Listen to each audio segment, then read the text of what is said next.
அன்றைக்கி சாயந்தரம் வந்து தீப குத்துலவு பூஜை நடக்குது. ஒரு குத்துலவுக்கு 150 ரூபா. எல்லா பொருளும் அவங்களே கொடுத்துருவாங்க.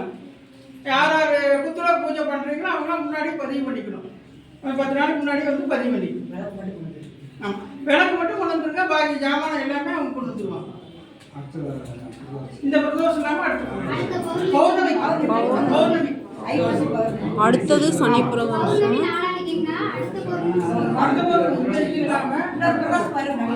தீபாவளி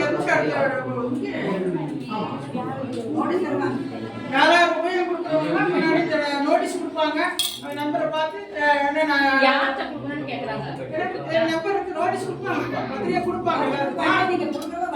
அதில் வந்து நம்பர் இருக்குது. அவங்க தலைவரை பார்த்து கோயில் தலைவரை பார்த்து எல்லாம் எவ்வளோ கொடுக்கணும். நாளைக்கு என்ற உதவி கொடுங்க. கோயில் தலைமெல்லாம் போடுது, அது சிமெண்ட் கொடுக்கணும்னா கொடுக்கலாம், ஜல்லி வாங்கி கொடுக்கணும்னா கொடுக்கலாம். உங்களால் என்ன பணம் கொடுத்தா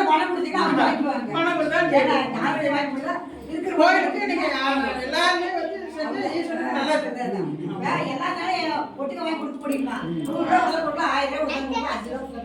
உங்களால் எவ்வளோ முடியுதோ கொடுக்கலாம். இப்போ கொடுப்பாங்க, பூஜை பண்ணுறதுல 10 ரூபா கொடுப்பாங்க. எல்லாருக்கும் வாங்கி படிச்சு பாருங்க. முடிச்சு படிக்க அர்ச்சனை அப்ளை பண்ணலையா?